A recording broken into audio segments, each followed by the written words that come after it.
Sometimes, particularly as women, we get drawn in multiple different directions. We can get distracted by all of the priorities that we've got to get done, and we feel like we need to excel in all of them. And the problem with that is that when we're trying to excel in every aspect of our life, we really end up succeeding in none.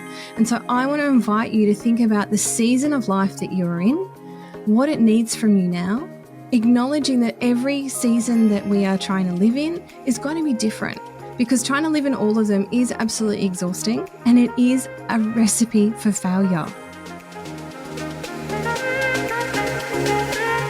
Welcome to Work Life by Design. I'm your host, Mel Marsden, a podcast exploring the dynamics of what it takes to thrive, not just at work, but in life. Hello and welcome back to another episode of Work Life by Design. Now, how often do you stop to reflect on how far you have come? Because I think that without sitting down and taking the time to reflect on where you're at, what you've been through, what you've experienced, we're not really taking the time to see just how far we've come, or more importantly, the lessons that we have learned. So today I want to step you through 7 of the lessons that I learned from running my business last year in 2024. Now, my business community, I've been in business coming up 12 years this year. And last year was a pretty intense year for me. It's one I described as being a year of paradoxes, because there were some really incredible highs, but there were some pretty ordinary lows too. So as I shared in my earlier episode, I'd been on a pretty significant health journey. And that health journey, those times where things were really tough and really difficult for me physically and emotionally and mentally, but the light times and the most amazing bright times were when I started to come out of that fog and I could see things far more clearly. So it was a pretty transformative year. And I'm reminded of that saying that there cannot be light without the darkness.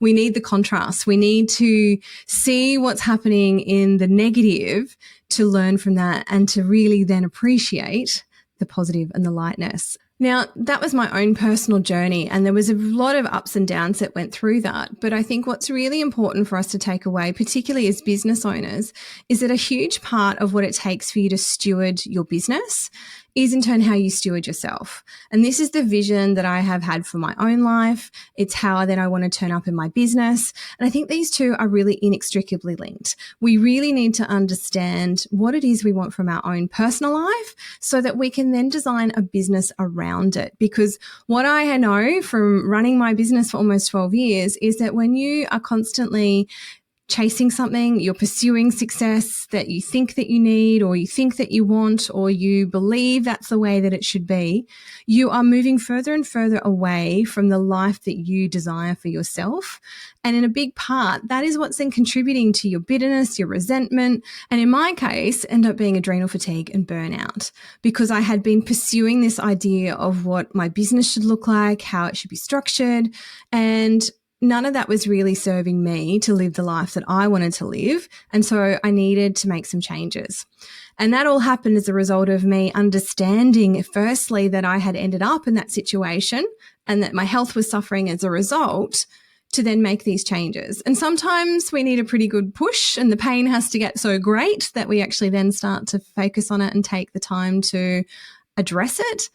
But until we do, then we're not really actually living the life that we want and creating the business that's supporting us. Because if we're honest about it, the reason that most of us go and get into business on our own and we start these amazing businesses is because we want freedom, we want flexibility, we want to have control over our own time. But sometimes over time that wanes and we get distracted with our real goal and our real purpose, and we need to remind ourselves what it is that we're actually trying to do here. So I initially shared this as a end of year wrap up in my newsletter, but I wanted to expand on it here because I think it's something that's relevant for all of us. And there's so much more I could say than I could actually put into words in a newsletter. So I want to share this with you. Now, I typically do my end of year reflections in January. So as part of my planning process for the year ahead, I sit myself down. I've got a series of questions that I run through. I look back over the year that was, and I look for what the highlights were and the lowlights. I look for the lessons, and I look for the things that I want to take forward. Now, this download happened for me actually in early December. I was actually getting my hair done and I was sitting at the basin waiting for the treatment to do its thing in my hair. And I literally had this inspired moment. So I've grabbed out my phone, opened the notes section, and I've jotted these 7 things down that I think really encapsulated what I had learnt in business in that particular year. I still did my planning session in January, and I've got a couple of extra bits I want to share with you on that. But I'm going to start by sharing with you those 7 things that I learned about being in business. So to kick us off, the first one is bigger is not better. So this is one that I have fallen into the trap of many, many times. As I have gone through the process of growing my business, I've thought that I needed a bigger team in order to secure the bigger clients, to be able to prove that we were capable of taking on that bigger project. And the reality is that that is just not true.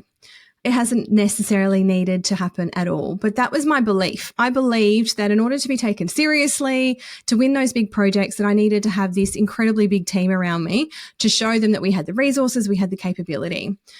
And in some cases, that had been proven to me. I had been told that our team wasn't big enough to be able to take on those clients, that they were concerned about redundancy within the team. But in hindsight, that was once or twice. So over a course of almost 12 years, I've only had that really happen to me twice. And they're probably not the clients that I wanted to be working with anyway. So this was something that really rang true for me in the last 12 months, was because we've completely restructured our team and we have won some incredible projects. We have worked with some absolutely amazing clients, and we've done it all with our intimate crew of what I call our A players. So the way that I have my business structured now is that there's myself and Michaela, my incredible business manager. She takes care of all of the things that happen behind the scenes in the business. And then we have a very select team of A players that support us in delivering our projects. So we have designers, we have draftspeople, 2 lovely ladies, and we also have change managers and communication specialists that support us in delivering our projects. We are a very small but mighty team that deliver incredible work for some really big organizations. So we have proven that we don't need to have a huge team to be able to do amazing work, and that we can really do it. And do you know what the benefit of this has been for me personally? It has created absolutely so much more spaciousness in my life. And that is something that I've really been drawn to. I am not the person that enjoys showing up at the office every Monday to Friday, 9 to 5, to be seen, to be present, to be available, because it just doesn't suit my particular energy style. It doesn't suit the way that I want to get my work done. It doesn't support my productivity or my performance, and therefore it's not great for the rest of the team either. In this model, I get to work when I need to work, in the way that I need to work, in deep concentrative work, and then we get really cool time together as a team. So we get to celebrate and come together in a different way. And it's a different flow, it's a different structure, but it works for us. And the other great thing is that in having this really nice, tight-knit team of A players, we have not compromised on our performance or our profitability. If anything, our business has become more profitable as a result. So that's just one for you to ponder. If you think that you need to have a huge team to do the things that you need to do, I just invite you to think that one again.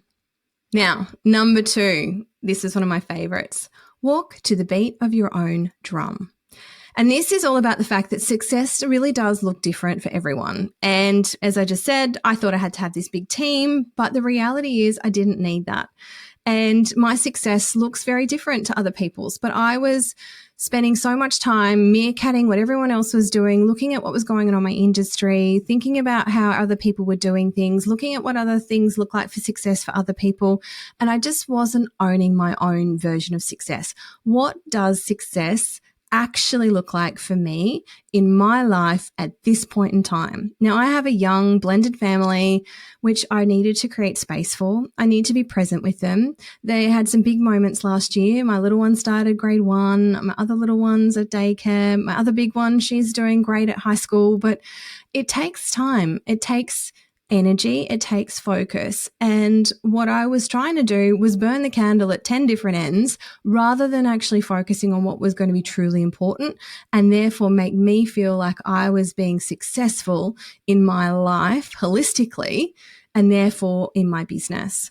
And so I think sometimes, particularly as women, we get drawn in multiple different directions. We can get distracted by all of the priorities that we've got to get done, and we feel like we need to excel in all of them. And the problem with that is that when we're trying to excel in every aspect of our life, we really end up succeeding in none. And we beat ourselves up and we feel really crappy about it, and we end up absolutely exhausted. And so I want to invite you to think about the season of life that you're in, what it needs from you now, acknowledging that every season that we are trying to live in is going to be different, because trying to live in all of them is absolutely exhausting. I can tell you from firsthand experience, and it is a recipe for failure. It is failure in the fact that your body is going to shut down on you. You are never going to please everybody. So think about, what does success really truly mean to you right now in the season of life that you are in, and what changes can you possibly make to start to shift that needle back into alignment with what is possible and what's important to you right now. Now, number 3 was about embracing your own rhythm. So this is one of the things that I think since the pandemic, we've all had a very different opportunity to look at the way that we work, because people work differently. We all have a different biological rhythm. If you want to learn more about this, you need to look into chronotypes, because we all have different waking cycles, different performance periods within our day, and different sleep cycles. And all of these things are contributing to how we can actually be of our highest performance and our highest productivity throughout the day. And I think because of the pandemic, we've had the opportunity to start to look at, well, what does flexibility really look like with me and my business and my work? And how can I think about that in a little bit more of a different perspective? So as I shared with you just before, I'm not the Monday to Friday 9 to 5 kind of person. Coming to the office and doing that in a really rigid and structured way, I found really constraining, and I found it quite smothering.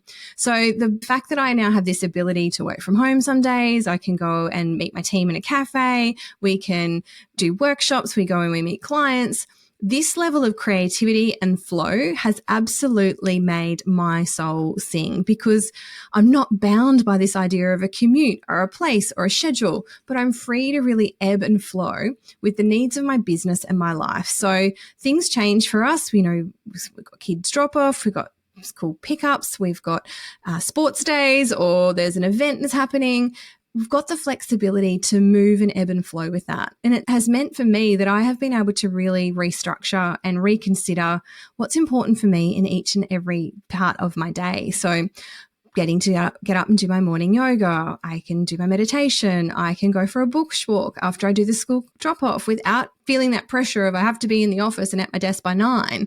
So all of these things are incredible ways for me to be able to create flexibility in my day, which is also enhancing my productivity and my performance. So things are getting done quicker because my brain is relaxed and my body is at ease and my nervous system is calm. It also means that I can slide other things in there, like if I need to go to a midday physio appointment, or maybe I just want to go and get a massage. Or as I said when I started this episode, this all came to me as a download while I was getting my Friday hair appointment done. So thinking about how we can blend all of the different aspects of our life into our days and still get done what we need to do, but thinking about it in terms of what is your own rhythm? What's going to make your heart sing? How are you going to be able to weave together all the different aspects of what it's going to take to create a good life for you and your version of success? Thank you so much for tuning into today's episode. I'm jumping in here quickly to share with you something that I have been working on that I am so excited to be bringing to life. I've had an idea percolating at the back of my mind for a few years now. The idea to create a space for ambitious women who've become overwhelmed, exhausted, disconnected from themselves and their dreams, and juggling an endless number of priorities. A space for these women to reconnect with themselves, their heart, and their intuition. A space where they can release the breath that they have been holding. Finally, exhaling. This is the space that I was looking for. And now it is finally happening. Exhale, the retreat, is your invitation to pause.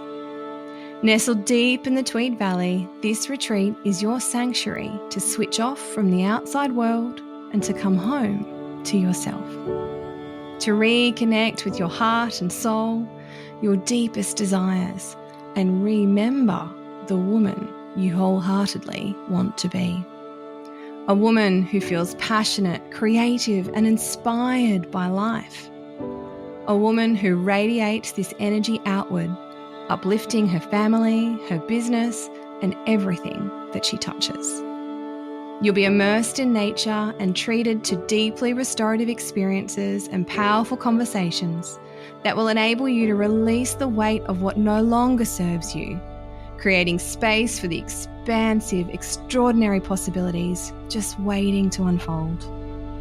This retreat will be the long-awaited exhale your body and soul has been waiting for. So come join me as we reignite your fire within. Pop these dates in your calendar. Thursday, October the 23rd to Sunday, October the 26th. This retreat is happening in the gorgeous Tweed Valley hinterlands. To learn more and reserve your spot, head over to my website, melissamarsden.com.au, or to the link in the show notes below. I can't wait to invite you to exhale with me.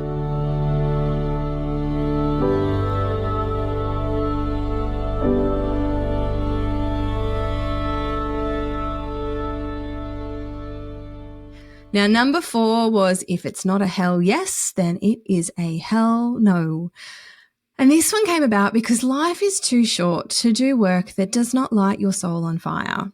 So in the past 12 months, we as a team got really super clear on the type of work that we want to do and the clients we want to work with. And the result of that is it has been incredible, because work is really joyful when you are doing it with other amazing humans and we're all reaching for the same goals. Now, what this has meant is that it's about being really clear on who you want to work with. It's about being really clear on the work that you actually want to do.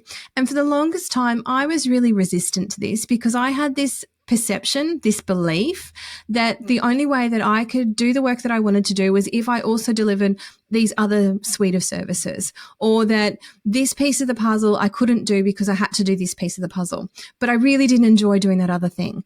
So being really clear on what lights your fire, where you're passionate, what's actually going to be the best possible business that you could design and you could create for yourself, and just doing that is incredibly liberating, because it means that you are putting the most effort into the work that you do, and it's natural and it's easeful. And that is one of my big focuses for this year ahead, is how can I make my work feel more easeful? Because when it feels hard, it's exhausting, and I'm tired of being exhausted and I don't want to do that anymore. The other thing that's made me get really clear on is when opportunities have come our way, being really discerning about whether they are the right opportunity for us or not.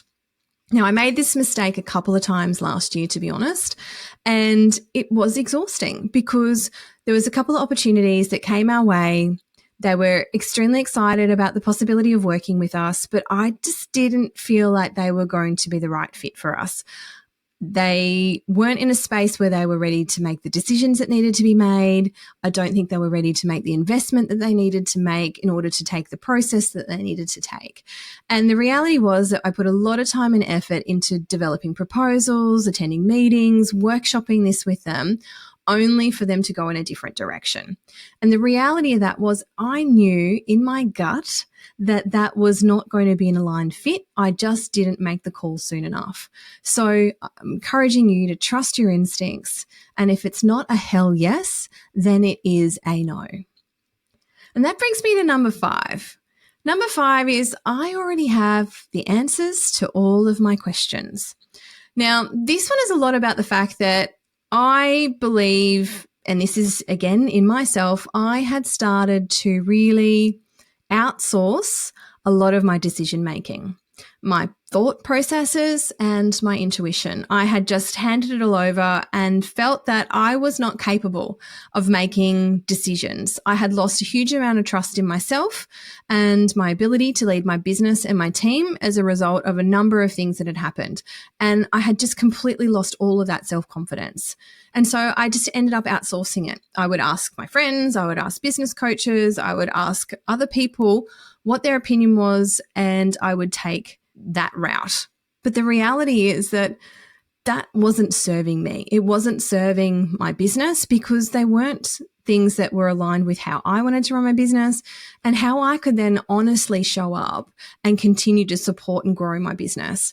And so this last 12 months, I have taken all of that back. I have leaned in hard to who I am, what I believe, and what I know will make my business soar. And I can tell you, it has never been better.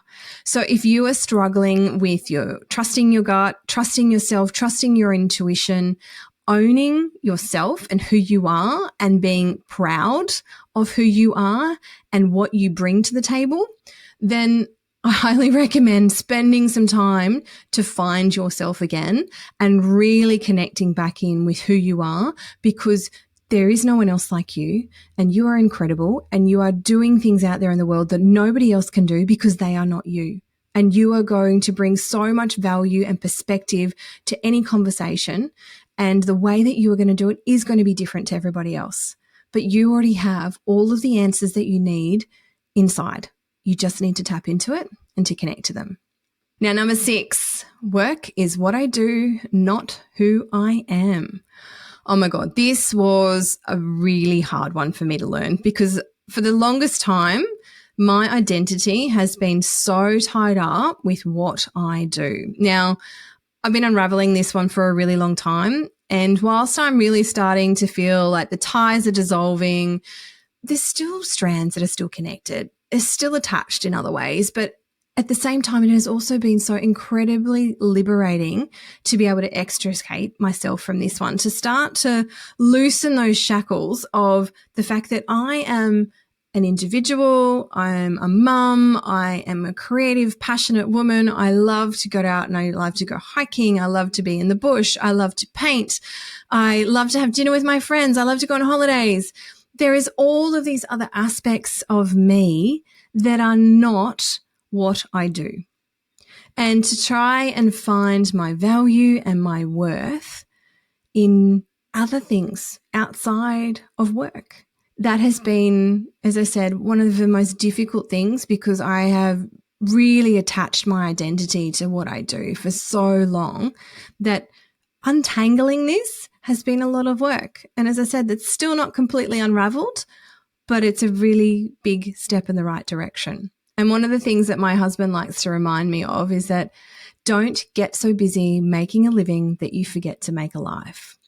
And I shared this particular quote with the ladies who attended my planning day in January. And it seems to be one that's resonated because I think as busy, ambitious women, we can often get so invested in trying to build these amazing businesses and attaching our own identity and our self-worth to the success of our business, its visibility, its growth, its performance, that we get distracted from what it is that actually would be making a life for us. And as I said earlier, thinking about what does success look like for you? Because success isn't the same for everybody. And the other thing is success isn't all about money and creating a great business and building this empire. Sometimes it's about having really great work-life balance, being able to show up at the kids' school events because that's what you want to do. Maybe it's about the fact that you want to work 4 days a week. Figuring out what success looks like for you and what work needs to look like for you, and then wrapping everything else around that and trying to detangle your identity from that. Now, the final one that I want to share with you is number 7, and it's safe to blaze your own trail. Now, I've referred to this a couple of times already throughout this conversation, but there really are no hard and fast rules on how business should be.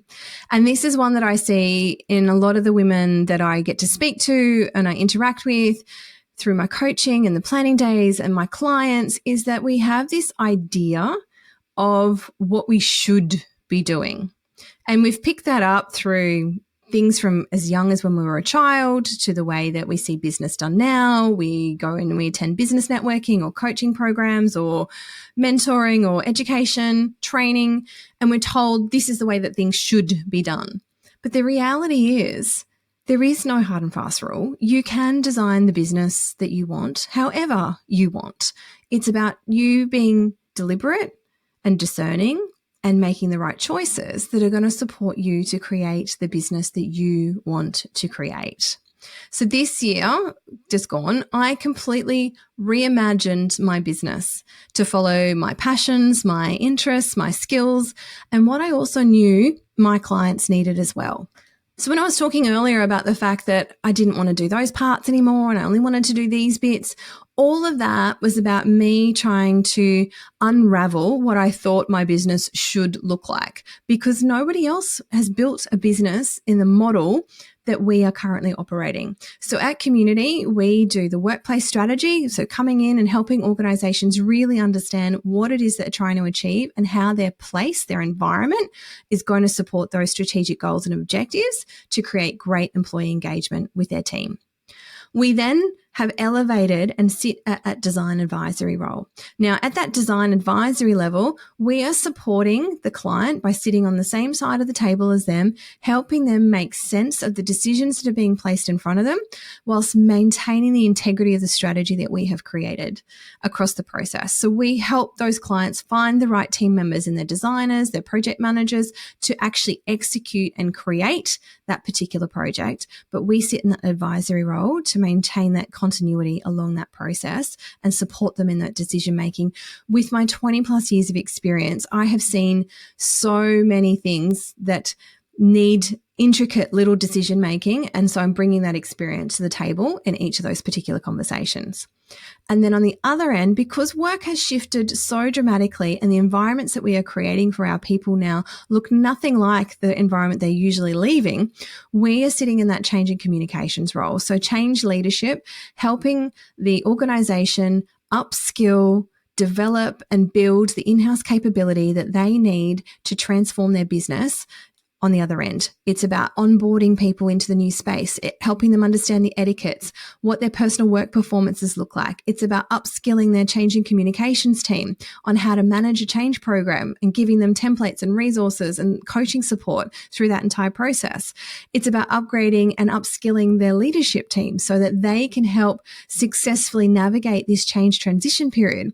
It's also about upskilling and enabling and activating their next generation of leaders as well. So this process is not just about the change of the project, it's creating incredible transformation and upskilling of their organization's employees through the process of using the workplace as a catalyst.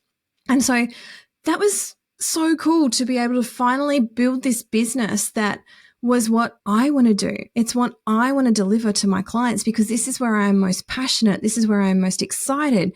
And inside all of that, this is exactly what my clients need to be able to take their businesses forward. And so I really had to embrace the unknown to do this, because there's not a roadmap. No one else has done this. This is something that I'm interested in. I have a skill set there. I have an amazing team with an incredible skill set around this, and we can bring all of that to the table to support these clients to create this incredible transformation.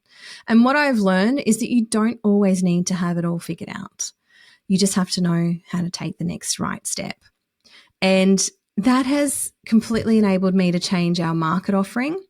But that next right step can often feel really, really scary.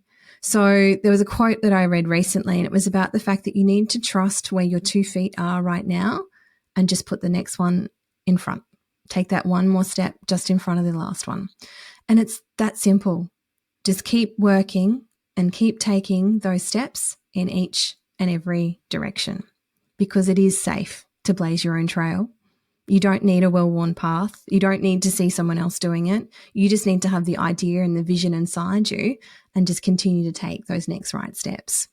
So they were the 7 things that I learned from being in business last year. And as I said, they came to me in this very intuitive, spontaneous download, and I popped them down all on paper. And I revisited those when I sat down to prepare for my planning day in January, where I hosted this incredible group of ambitious women, 12 women at the Khalil Hotel in James Street in Brisbane for a full day intimate session of preparing their businesses for the next 12 months ahead. And in doing that, I gave them some pre-work. And the pre-work that I shared with them are some questions that help me to take stock of the year that's been before. It helps me look at what went up, what went down, where my biggest lessons were, and what some of the highlights were.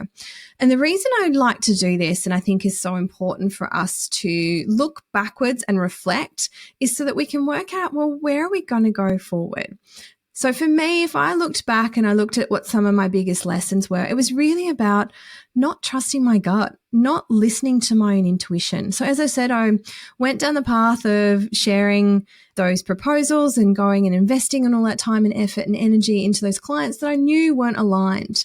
Whereas I could have just said, oh, look, I'm sorry, that's not going to be a great fit for us. I think this is a better avenue for you, and directed them in the direction of somebody else that was going to be a better support to them. It was about investing more time and energy into projects and opportunities that were not eventuating in the direction that they needed to go. It was a lot of concern about how others were going to perceive me in terms of what I thought my business needed to look like. I was concerned what others were going to be saying. And let me tell you, nobody is looking at what you're doing because they're too concerned about what they're doing. So there was some really good lessons that I learned from looking back at my business last year, and that I wanted to go, okay, well, they need to be some of the ground rules that I'm going to take forward into this next year, into 2025. But the other thing that I really, really like doing is looking at what are my highlights. Because when you know what your highlights are, that's what you want to go and create more of in your business. That's what you want to do more of, because that stuff is lighting your soul on fire. It's bringing the joy to your business and to your life. And so there were some really clear things for me that came out of last year that I'm going to be taking forward. And that's spending really good quality time with my team. We do some really fun things, and they were absolutely some of the best highlights of my year last year. So Michaela and I went on a couple of business trips together. We did our end of financial year day spa day. We had a brilliant Christmas lunch together. And those things are those moments that we get to celebrate and come together as a team. And they are incredible time because we get to bond. We get to have conversation that's deep and meaningful outside of work, but it's still work, which is even cooler. The other thing was doing that same level of travel and business associated work, but with my business mates. Because when we get to go to conferences together, we get to go to dinner, we get to stay in nice hotels, we get to go and learn together. And fortunately, my friends love learning as well and are very business orientated as well. So that was another one of my highlights. So thinking about, well, how am I going to do more of that this year is going and booking another conference and getting my girls together, and we're going together. So pre-planning that stuff and getting it in the diary is how it's going to happen. And the third thing that really resonated for me as a highlight from last year was just some of the soul-aligned, magical dream clients that we brought into the business. And I absolutely want more of those. They were clients where we got to deliver our full suite of services. They were great human beings to work with. The outcomes that we were able to deliver for their businesses were just next level transformational, and it was just incredible experiences. So again, coming back to that trusting my instinct and trusting my gut, knowing which way to lean, that's what I need to do more of in this next year. So that is an insight into 7 of my biggest lessons from the year that has been, some of my other bigger lessons that I learned, and then what are my highlights that I'm going to be taking forward and really baking into my business as we lean into 2025. So I would really encourage you to sit down and take a moment to think back about what lessons you might have learnt from being in business last year. I'd love you to take any of these lessons that I've learned and apply them to your own business, because this is where we're going to see more growth and more women creating incredible businesses that are so soul aligned and that are conscious of the season of life that you're in and what is important to you, because that really, really matters. So I really just want to invite you to take a moment to think about what worked for you in the last 12 months, what lessons you've learned and what you want more of in the coming year, and make it happen. And if you need my support, I'm here. Hit me up, send me a message on Instagram or an email, reach out. I'd love to hear from you. I'd love to support you. It's going to be an incredible year this year and I can't wait. So thank you so much for joining me here today. And if we haven't already connected, come over and connect with me on LinkedIn, Melissa Marsden. We can find me on Instagram at Melmar. I'd love to chat. But until next week, I hope you have a beautiful day. Go and do that reflection and I'll see you next week.